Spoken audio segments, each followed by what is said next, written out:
The harmattan is a dry desert wind blowing over the Sahara Desert that flows from the northeast down to the southwest. Its intensity varies each year. So some years it will reach the cocoa regions, others not so much. So what exactly happens when the harmattan does hit the cocoa regions?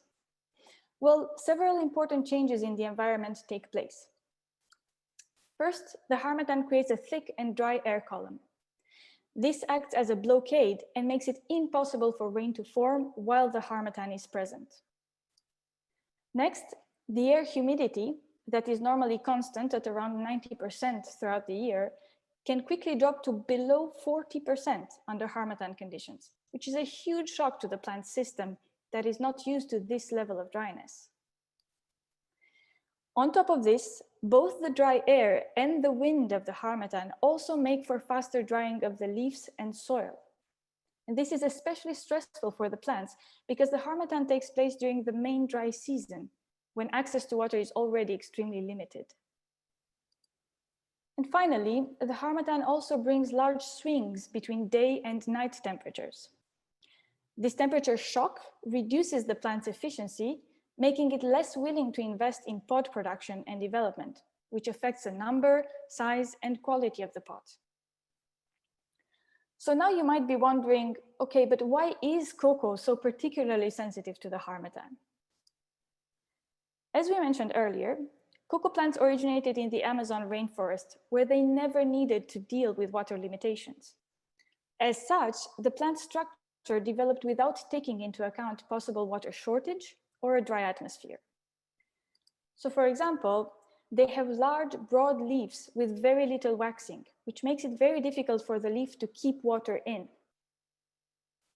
At the same time, their root system is shallow, so they cannot access the deep soil water. And as a result, the plants have to rely on getting water from the soil that is closest to the surface, which is also the layer that dries out first when rainfall is stopped by the harmattan and when its winds dry the soil surface.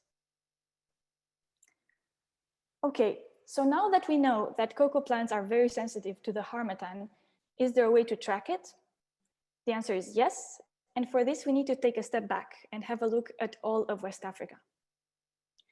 This region is dominated by two major air masses, the Saharan air mass to the north and the monsoon air mass to the south.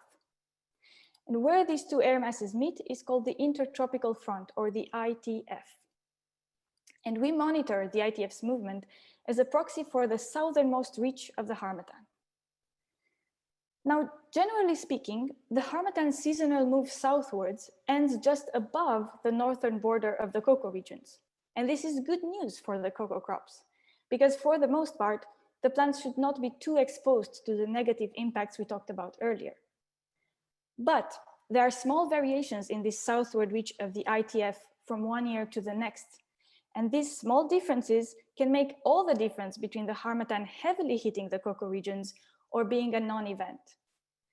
This is why the harmattan is such a wild card when it comes to predicting the African cocoa crops, and why we monitor it consistently, and in the last years have also started acquiring skill in predicting it.